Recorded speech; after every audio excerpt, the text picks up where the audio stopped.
ખેડૂત મિત્રો, અત્યારે હું આપને ભાવનગર જિલ્લાના સિંહોર તાલુકાનું ટાણા નામનું ગામ છે. અહીંના ખેડૂતે નેટસપની પ્રોડક્ટનો ઉપયોગ કરેલો છે. એમને જે ફાયદો મળ્યો છે અમે તમને જણાવવા માગીએ છીએ. એમનું નામ પહેલાં પૂછીએ આપણે. શું નામ છે તમારું? ભૂપતભાઈ છગનભાઈ ગોધાણી, ગામ ટાણા. અચ્છા, હવે ભૂપતભાઈ, તમારા આ ઘઉં કેટલા વીઘામાં છે? આ 3 વીઘામાં છે. 3 વીઘા ઘઉં છે. હા.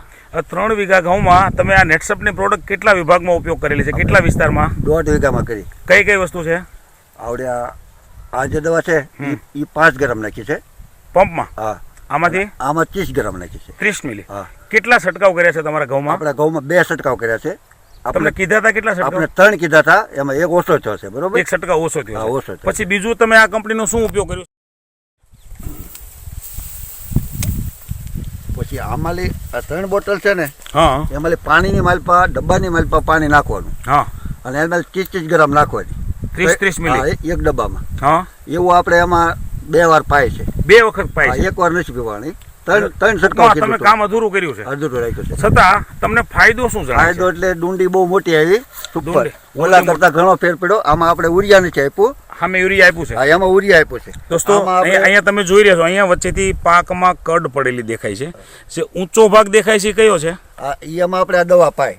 હા. અને આ જે નીચો દેખાય છે તે? હા, એ ઓલામાં આપણે નીચું છે ને, એની માલપા ઉરિયા નાખ્યું છે ફૂલ. તો એ નિસારી ફૂલ યુરિયા નાખ્યું છે. એ જમીન કયા પ્રકારની છે? એ જમીન બે એક જ છે. આ મોળી છે અને ઓલી સારી જમીન છે. આપણે મોળી જમીનમાં ડેમો કર્યો. નબળી જમીનમાં તમે ડેમો. અહીંયા દોસ્તો આપણે જોઈ રહ્યા છીએ કે જે જગ્યા ઉપર પાક સહેજ ઊંચો દેખાય છે એ જમીનમાં નેટસપની પ્રોડક્ટનો વપરાશ થયેલો છે. અને નીચા પાકમાં ભાઈનું કહેવાનું એમ છે કે જમીન સારી છે, યુરિયા વધારે વાપર્યું છે, છતાં ઘઉં નબળા છે. એની ડુંડી કેવી છે આ ઘઉંથી? એ ડુંડી નીચી છે અને ટૂંકી છે. હા. અને એના પાન થોડાક આમ રતાશમાં છે. અને આના છે ને, આના પાન બધા લીલા છે. આમ ટોપ. દોસ્તો, આપણે જોઈ રહ્યા છીએ કે આની ડુંડી પણ એકદમ મોટી સાઈઝમાં છે. અને પાન લીલા છે. પાન એકદમ લીલા પાન છે અને કોળા પાન છે. બરાબર છે. તો આ પાન તંદુરસ્ત હોય તો ખેડૂતને ફાયદો શું થાય? ફાયદામાં વિકાસ સારો થાય અને આમ છોડ મોટો થાય. છોડનો વિકાસ થાય. હા, છોડનો વિકાસ થાય ને અમે ડુંડીમાં દાણો મોટો આવે. દાણો ભરાવદાર થાય અને વજનદાર દાણો છે. ઓલામાં પાક સારો થાય એવું તમારું કહેવાનું? ઓલામાં ડુંડી સોલું ને તો એમાં દાણા 50% ઝીણા છે અને આમાં મોટા દાણા છે. ભરાવદાર દાણા છે. આ દવા પાય છે ને. એકાદી પાકેલી ડુંડી હોય એમાંથી દાણા જરા ચોળીને બતાવો ને નજીકમાંથી. આસપાસમાંથી કોઈ પાકેલી ડુંડી ગોતો તમે. ઓકે દોસ્તો, અહીંયા તમને લાઈવ બતાવી રહ્યા છીએ અમે કે ડુંડીને ચોળીને દાણા એમાંથી કેટલા તૈયાર થયા છે અને કેવા ભરાવદાર દાણા છે. લાવો તો. આ દાણા છે ને, લોટ જ ભર્યો છે એની મલબા. શું વાત છે? હા દોસ્તો, આટલો ભરાવદાર દાણો છે. એ દવા પાય છે ને એની મલબા પાછા દાણા છે. ઓલામાં પતળા છે, નીચા છે, ઝીણા છે. બરાબર છે. તો આટલો ફરક તમારા ખેતરમાં તમને દેખાય છે? ઘણો ફરક છે. તો હવે 50%નો ફરક છે. 50%નો ફરક છે. તો આ ફરક આપણે બીજા ખેડૂતોને બતાવવો જોઈએ કે નહીં? આ બતાવવો જ પડે. બતાવવું પડે ને. ઉરિયા નાખ્યું એમાં ઘઉં નિસાર્યા, એમાં ડુંડી હારી આવી નહીં, એનો પાન લાલ થઈ ગયા. અને આના પાન છે લીલા કેરી જેવા છે. કેરી જેવા પાન છે. અને ઓલા કરતા ડુંડીઓ મોટી છે. ડુંડી મોટી આવી.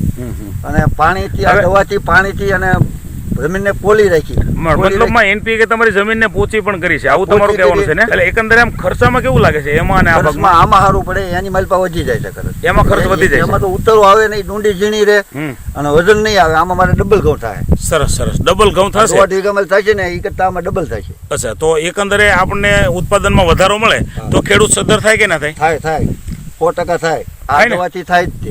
આ દવાથી થાય. તો આ દવા કાયમ માટે વાપરવી જોઈએ કે નહીં? વાપરવી જ પડે. જમીનની માલપા વાપરવી જ પડે. જમીન મોલામાં મોલી છે એની માલપા મેં ડેમો કર્યો છે. એમાં પણ સાહેબ એમ કીધું છે કે 3 છંટકાવ કરવાના, આપણે 2 જ કર્યા છે. તોય ફાયદો છે. તોય ફાયદો છે. પૂરો છંટકાવ કર્યો તો વધારે ફાયદો થાય. પછી પટ નથી ભરાણો મારે. હા, પટ પણ નથી માર્યો. હા, પણ એ પણ તમે કહેતા આપણે ઉગી ગયા પછી આપણને ડેમો આવ્યો છે. બરોબર. તો પટ માર્યો હોય ને 2 મેં પૂરા છંટકાવ કર્યા ને તો પાછો કરતા ડબલ લાભ થાય. હા, એના કરતા પણ વધારે ફાયદો બહુ ફાયદો થાય. બહુ. ટૂંકમાં આ પરિણામથી તમને સંતોષ તો છે ને? સંતોષ પૂરેપૂરો જ તે. તો કરાય જ ત્યાં. મેં 20-25 ખેડૂતને બતાડ્યું છે. સરસ સર. એ ખેડૂતોએ શું કીધું? ખેડૂતો એમ કીધું કે આવતા વર્ષે આપણે આ કરવું પછી જોશે જ તે. ખરેખર ખેડૂતોને આ ખેતી તરફ વળવું પડશે. આને કહેવાય ઓર્ગેનિક ખેતી. એટલે કે આ ખેતી પોષક ખેતી છે અને જે રાસાયણિક ખેતી છે નાશક ખેતી છે. 1.5 વીઘો બતાડ્યું અને આ 1.5 વીઘો બતાડ્યું. એમાં મેં કીધું અમે ખાતર ઠામુકું નહીં નાખ્યું. એટલે ખેડૂત ખુશ થઈ ગયા કે આ તો કરવા જેવું છે. બરાબર છે. અહીંયા કડ પડે છે, મતલબ પહેલા ઘઉંને લગભગ 4 થી 6 ઇંચનો ફરક દેખાય છે જ્યાં નેટસપની પ્રોડક્ટ વપરાયેલી છે. બરાબર ને? સરસ. તો માહિતી આપવા બદલ તમારો આભાર.